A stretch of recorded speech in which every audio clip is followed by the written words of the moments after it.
Ladies and gentlemen, welcome back to Royal Instinct. I am the savior of humanity.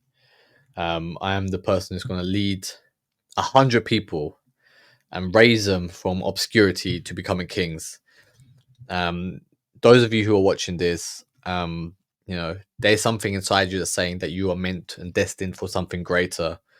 If you have that feeling, if you have that call to adventure, this is the right place for you. We are going to be exploring what is important in life, what self improvement advice is bullshit, how you can, you know, ultimately live a happy and fulfilling life, which is why I think a lot of people turn to YouTube, in this whole self help space. It's a lot of it is full of charlatans and just shit advice in general. Um, let's watch this video by I don't even know who it's by, but it's about how to talk to anyone, and let's see if there's anything of value in this video. And I'm sure you've seen shit like this before, and I'm gonna tell you where people are going wrong and what's actually really important to stand out in today's society. Welcome back to the Befriend course. Today I'm going to go over how I managed to start conversations with random strangers and create long-term friendships. First of all, right, he's doing this for the purpose of making friends. The majority of people in life are lonely. They, especially post pandemic, people are more isolated than ever. People don't have any real friends. Connections are lost because of social media. And these platforms don't want you to be talking face to face with your friend. They'd rather you be online consuming content.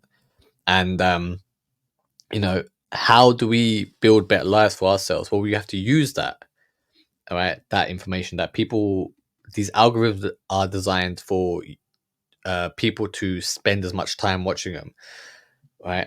So we want people to watch us, okay? Because if they're watching us, then the good people that we are, and I hope you're a good person like myself, and we get to take the attention, and then we focus it on improving their lives genuinely, not to just milk them for money. And what I'm doing is I'm looking for 100 people who also are on the same mission as me, and alongside me become famous, become someone who's influential, become the leaders of the next world. Build a kingdom, become a king, and live a fulfilled life. At the end of the day, life is always better with your friends. Everything that's fun is fun because you share those experiences with someone else, and hopefully your friends. Because if you was to just imagine the coolest thing that can ever happen to you, like a party, like or like a party, and you're just there by yourself. That's it's boring. But if you're there with your friends, it's fun, and that's why to reverse engineer, we're gonna have to use these social media platforms, take over, and then we get to build a society and community, a kingdom where we get to live lives with our friends, live prosperous lives, live fun lives, have adventures. Um, you know, but do you have to go around talking to strangers? Right, the new version of talking to strangers is the internet. Like right now, I'm talking to you, and right now you are a stranger to me. Um, you know, if you want to form a relationship with me, go to royalinstinct.com, and we can start talking, plotting, coming up with a plan of how we're going to conquer your kingdom and my kingdom, how we're going to overthrow the WEF, with their plan to squeeze all resources out of you and leave you with nothing, and eating bugs. This is something that I do quite often as I'm always traveling around and finding people to hang out with. I do this with a simple 5 So this guy is just walking around going like, "Oh, I'm traveling around. Please be my friend." Like, he literally got his fucking hands out like a beggar asking for friends. It's like, that's not how you look, man. People who are also lonely might want to be your friend at that point, but like the best way to do it is if you can demonstrate that you are somebody that people should know. And in today's society, the way it's done is you go online, right? You sign up to Instagram, and then you garner a following, you amass a following, and then say if you had like a couple thousand followers, 5,000, 10,000 followers, people would then be like, oh, hang on, like why have you got these many people following you? Like at first they'll say that they're fake, then they'll look into it and be like, oh, okay, now the engagement's real. Like you can see that that you actually got these followers organically. They'd be like, what do you do? And then you'd be like, oh, actually, you know, I'm a subject matter expert in this field. Because the best way to do it is by picking something that is of interest to you, something that you're passionate about, and work at it, learn about it, and become the point of authority in that field. Discredit all your rivals, and become the central figure of authority on that subject, and then all the money, all the opportunities come to you. You know, you'll be making the most money, have all the resources, have all the hotties, have all the fans, be on Joe Rogan, um, yeah, become an elite, you know, and then you'll be calling the shots, you know. Then you can then broadcast to the world, and then people will be lining up to be your friends instead of having to talk to random homeless people on the street like this guy. That process. Step number 1. I'm always keeping two things in mind: proximity and eye contact. In regards to proximity, I usually only I mean, if he's starting off with proximity and eye contact, like he's literally he must be talking to people with no social skills whatsoever. You know, if you can't already, if you don't know these basic things, you're going to be fucked. Okay. However, if you don't know these basic things, right, it must be quite scary for you to go out there and talk to a fucking stranger if you don't know about proximity and eye contact. If you can't hold eye contact, it's like, you know, you've already failed step one. So how do you overcome it? Well, why don't you polish up your personality, right? Become a subject matter expert, right? Post content, slowly progress, become a better, more charismatic public speaker. Um, work your way to the top, and then just arrive, right? Become someone who with a following, have authority, and then go to a party, and then you can introduce yourself. Oh, hey, you know, I'm so and so. Oh yeah, I do this YouTube thing. You know, I'm you know, I'm writing a book on this subject. You know, I make content regarding skateboarding, or you know, pianos, or you know, pubs in literature or something. I don't know, right? But you're demonstrating that you're the point of authority on the subject, and people will be like, oh, that's quite interesting. Tell me more about it. And now people want to listen to you. Do you go? I mean, now you have something of value to say. Um, if you having to go to a fucking street corner and talk to a fucking hundreds of people in the hope that you can make one single friend, it's like you're just gonna waste time. You're gonna be disheartened, and if you don't already have the balls to approach a random stranger, if you can't already do that, then you know it's just going to be emotional turmoil for you. You're better off becoming famous and let the people who are attracted to you, to your personality, that want to be friends with you, come to you. And if you're a king, if you have a kingdom, that's what happens. It's like people be like, oh, hang on, I actually really like what this guy's opinion is on this subject. It'd be really interesting to have dinner with this person. Be like, oh, hey, let me invite you to dinner. Invite you to dinner. You have a conversation, and you can check if you hit it off or not. And same comes to dating. It's like, you know, like a girl, like girls will be queuing up to date you, a man like you, because you present yourself as someone who's interesting, someone who's got fame, and people and women look at a man who's fame not because they're gold diggers, but because it's an honest signal about that you are someone that's special, that you are someone that commands attention, that you are someone that's worth getting to know. If you're doing anything else, if you're wasting your time, you know, learning the best you know, day trading strategies, the best crypto strategies, you know, if you're fucking doing social media marketing agency shit, copywriting, whatever it fucking is you're wasting your time. Because if you're not building your fame alongside your business, right, you're gonna fail. If you watch anyone that's now successful, forget the past, that's making it now, is they're becoming influencers first and then starting businesses off the back of their fame, their influence, their following. That is the correct way to do it, because it's the safest and easiest and cheapest way to do it, right? If you was to start a business, like a brick and mortar one, it's like you have to have that upfront cash to fucking do it. It's like, you have to take a loan now. This, everyone's got a fucking smartphone. Everyone's got internet connection. And if you've got those things, you can start posting content, right? And then in a year's time from today, you've already amassed like a decent following that you can start monetizing. That you can then trade for social opportunities. It'd be like, oh hey, let's collaborate. Now you have two people with like 20,000 followers each collaborating, right? Their audiences grow, right? And then their sphere of influences grows on the back of that. And this guy's talking about proximity and eye Start contact. conversations with people that are around me within just 1 or 2 meters. And that's because it's close enough for them to hear what I'm saying without yelling, and it comes off as more natural. I often start conversations with people in the elevator, sitting next to me in public transportation, or while I'm waiting in line. I mean, is this person not busy? Like, do you know what I mean? Is this person just fucking like, doesn't he have anything better to do than just do, like, how much of a conversation can you have in an elevator? Think about it. Like, the person, you're going to the 5th floor, the person who just got in the lift with you is getting off on the 2nd floor. Like what are you gonna say? Oh, hey, I like your shoes. Now you're just a weirdo who complimented the person on the shoes. Do you know what I mean? Like, how much personality are you able to convey, in a minute? Most people fumble their fucking words. Just imagine, right?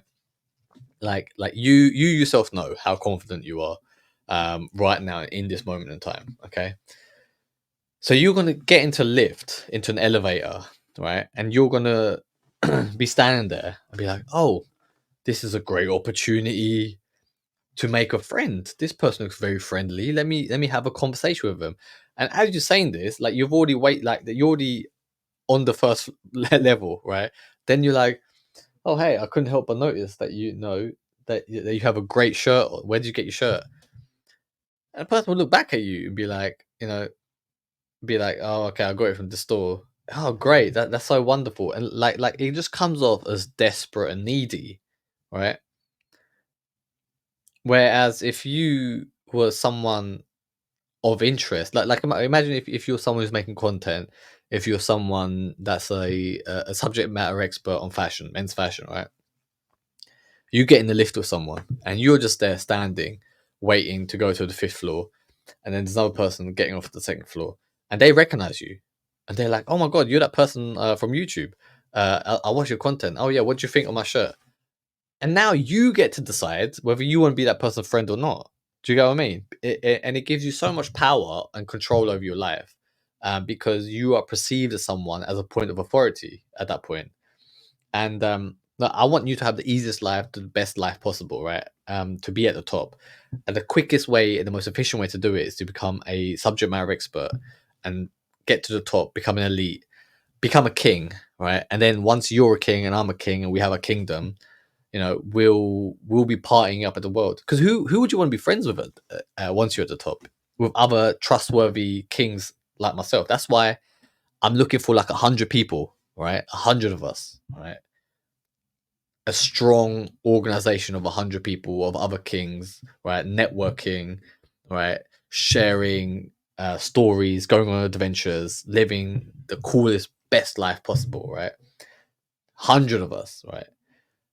Well, all the women in the world will want to date us because we'll just be we'll just be the crew that people want to be part of, right? We have the most fun, we have the best parties, the best adventures, the best lifestyles. People would want to join us, right? Other celebrities, other elites, other important people would hit you up, be like, "Oh hey, like come join me at this party, come this." You have so many opportunities that you literally don't have enough minutes in the day to take advantage of all of this. Like, wouldn't you want that type of life? Isn't that the dream life that you are envisioning for yourself each night you go to sleep before you wake up into your shitty job or crappy school that you're going to, right? I want what's best for you. Not many people can take the pressure, I guess, of being such a leader, of building themselves up to be a king. That's why I'm only looking for 100 people, right? And once I find the 100, we'll form a round table of kings and take over the world.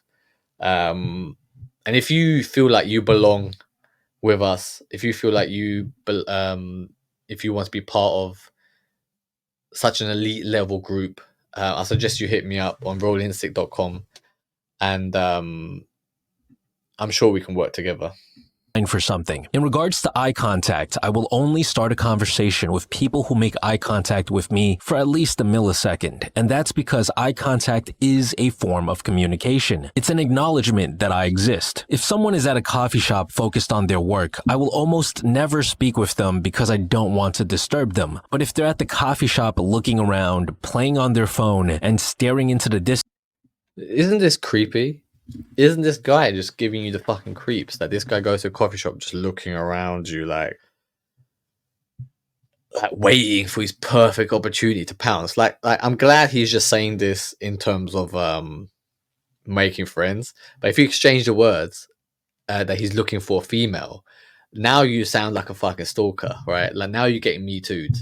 And again, like in today's climate, it's like it's not worth the risk to go out there, expose yourself to strangers, to face that rejection, because they might take it the wrong way. You might give someone a compliment saying, "Oh, I thought you look really pretty." They're like, "Oh my god, I'm a lesbian. Stay away from me." Like, "Oh, you're a creep. You're such a misogynist. You got toxic masculinity. How dare you come up to me and give me a compliment?" Like literally, that shit happens, right? But if you was to present yourself as a point of authority, as a celebrity, as someone who's worth knowing, all that shit changes. It's like now she's like, she doesn't want to offend you. She's like, "Oh yeah, please tell me more." And then the other thing is the women who find you genuinely attractive, they'll be approaching you, right? So now you're flipping the whole dating scene, where you literally sit there and the women come up to you. They're like, "Do you know, I watch your content. I thought it was very interesting what you said about that. I really agree with this. Do you know what? I wish I could find a man like that." And then all you have to do is, "Oh, really? Okay, sit down, tell me more. Would you like a coffee?" Bang, have a coffee with her, get to know each other, and then you can see if you have anything in common, if you want to pursue a relationship. But you're in the driver's seat at that moment, and that's what I want for you. That's the type of friends that I want. Is like who have that abundant life. Most people are just like, they meet one girl and they're like, "Oh my god, like let me bend over backwards and change my whole life, my whole wardrobe for you, this one person." It's like they don't have no backbone. They get, you know, their missus, their wife, significant other dictates their whole life. Um, like, is that someone that you want to be friends with, or do you want to be friends with the people who have that abundant lifestyle, who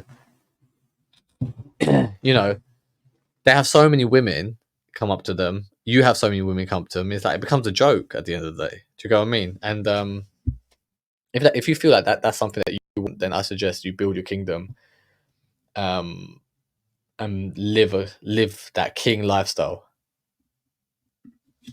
this is a person that is much more likely to be interested in having a conversation. If someone is in my proximity and makes eye contact for a brief second, I will jump to step number 2, which is Oh my god. to ask them, "Where are you from?" The reason What if that person just like accidentally looked that way, right? And now you jump in. "Oh my god, where are you from?" he it it sounds like low social calibration what this guy's got. He doesn't really understand that most people live in their own heads. They have too much anxiety to like if I'm on my way to work, right, and I'm a bit bored. I'm on my commute and I'm looking around, right, and someone then sees me just looking my way, just staring at me, like, "Oh my god, he made eye contact," and then comes up to me, "Can I be your friend? Where are you from?" Like, I'll be fucking freaked out. Like, why would you want to freak out other people? It's not very socially calibrated. This guy, it's terrible advice. Terrible. reason I do this is because I grew up in New York City, where people come from very diverse backgrounds. In New York, it's a little bit different. It's like, but if you like, in Americans, especially in New York, they're more willing to engage in conversation. But if you go to like Eastern Europe somewhere and like you say, oh, where are you from? Like they'll punch you in the face, right?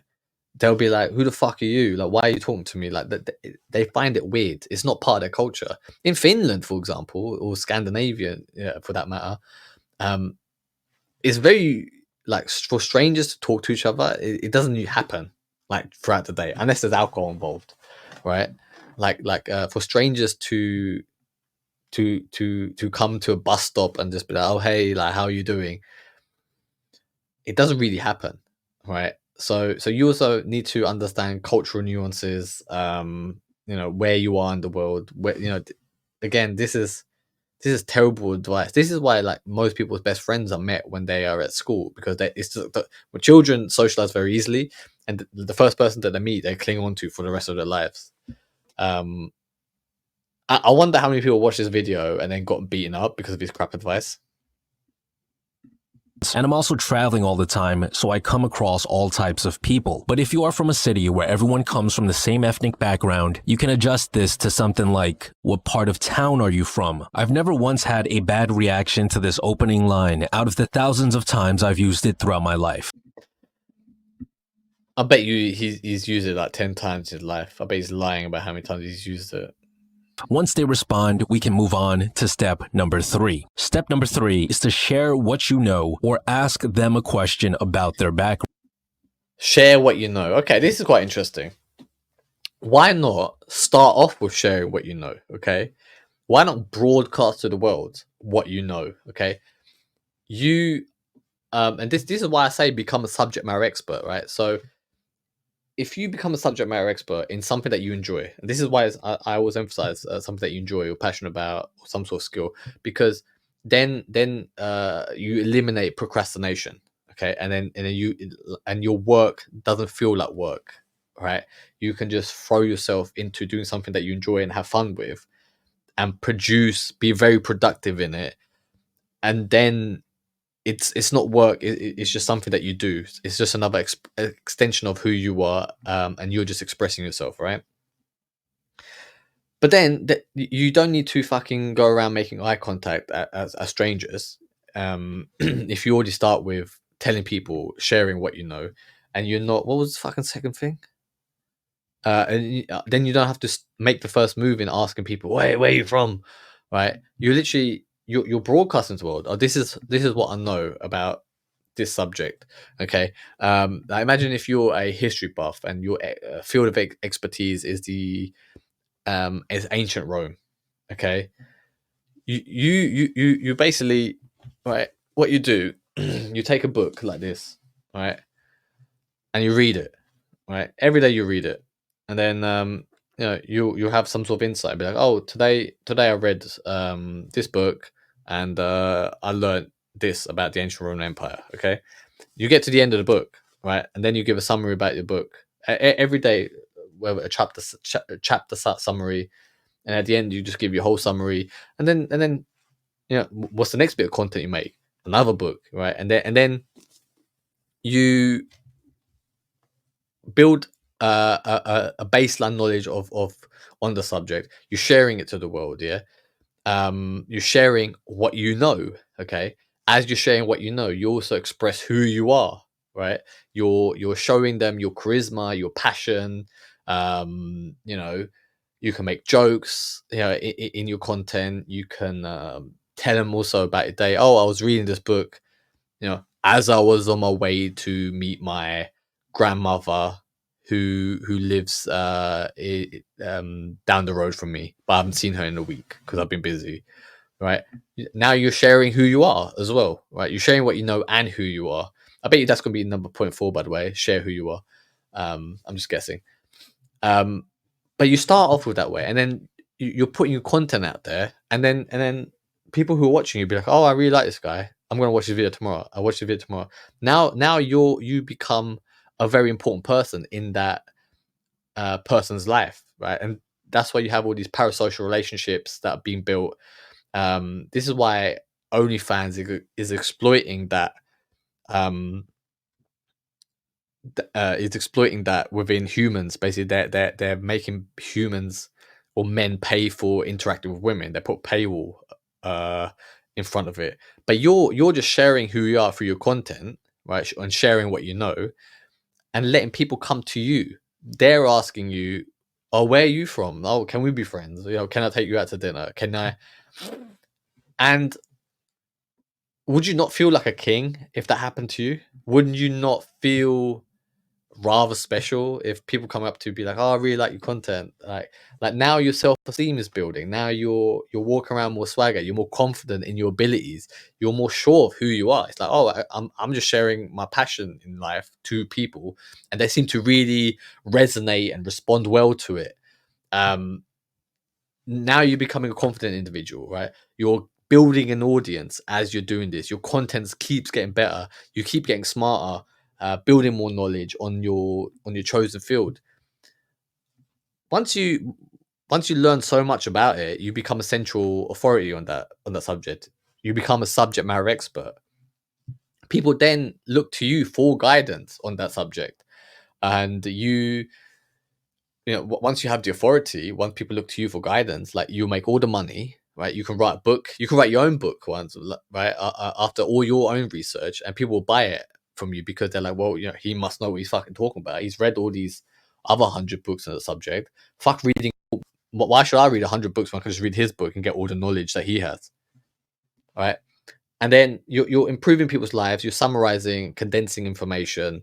You're rewarded via the amount of money you make, and people want to be your friends.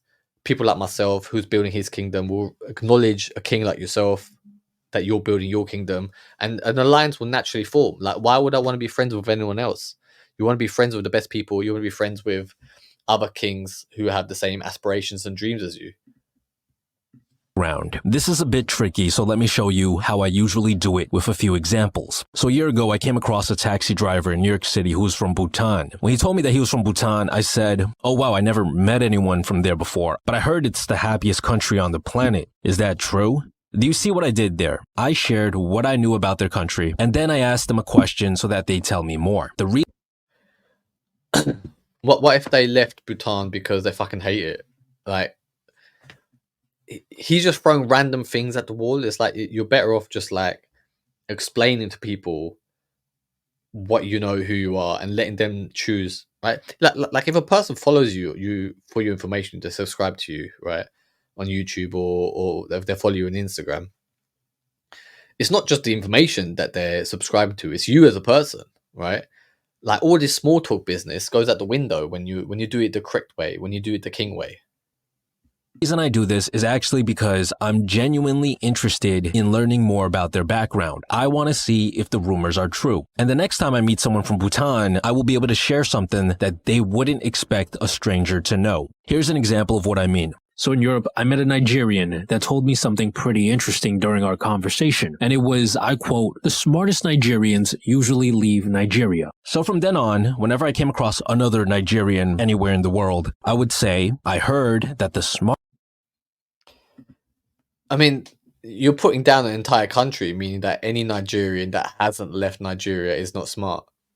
Like you're literally like, what if he came for work and his whole family, his children are still in Nigeria? So what you like is like throwing these random tidbits out. You're more likely to offend people than actually make any friends.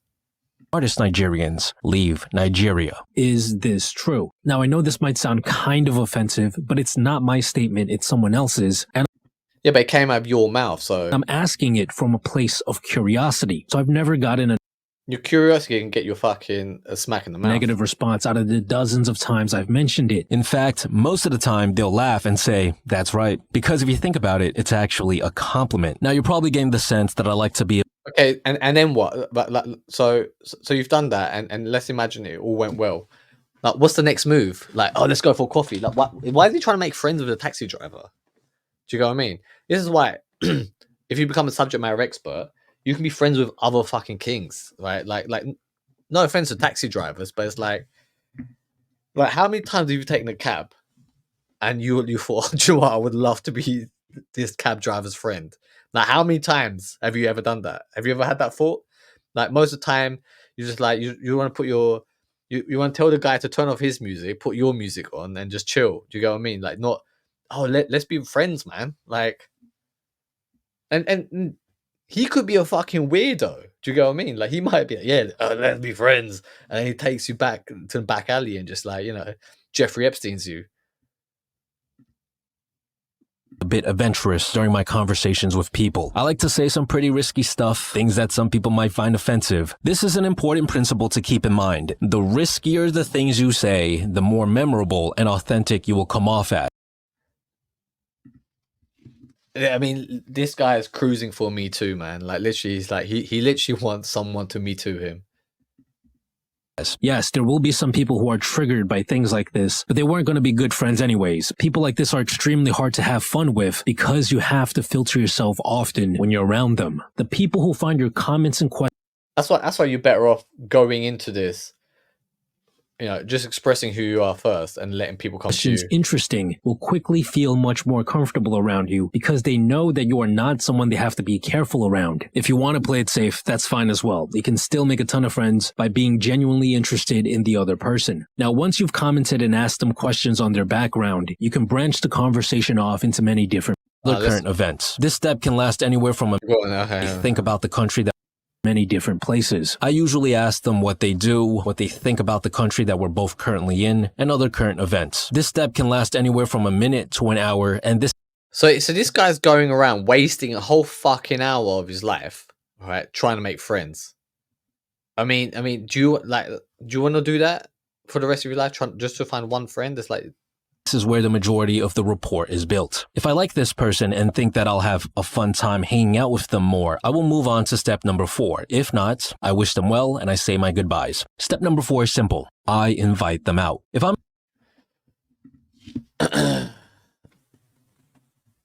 I invite them out my ass. It's like literally, so he goes up to random cab drivers, right? It doesn't has a 1 hour conversation with them and then invites them out in the hopes that they can be friends. It's like, who the fuck's got time for that, right? How many fucking arseholes do you have to filter through before you even meet someone decent?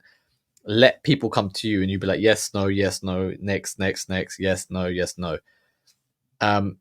You having a following is a honest signal to the world that you are someone that should be listened to. That you should be someone that they should meet. And you do it yourself. It's like, if you were to meet two people and they're both, you think, okay, but one has 20,000 followers and the other person's got 200 followers, right? And they both invite you out for a drink on Friday night, 8 o'clock. You're going to go to the one with more following because there's more opportunity there for you. Do you get what I mean? So it might sound shallow, but it's just how the world works now. Do you know what I mean? I didn't write the rules. I'm just trying to show you how to optimize the current state of affairs, the current state of the world, to maximize it and for you to reach the top. Fuck being anywhere else on any other level. Like, we're going to be at the top. We're going to be the elites. Become a subject matter expert, build your audience, build a following, live like a king, be a king, build your kingdom alongside my kingdom, and together we'll overthrow the current establishment and live happy and prosperous lives. And if that sounds something of interest to you, if you want to be part of this movement, like I said, I'm only looking for like 100 people. We don't need a lot, right? 100 of us could really make a big dent in this life. Go to royalinstinct.com. There you go. royalinstinct.com. And I look forward to hearing from you, and I'll see you in the future very soon. Peace.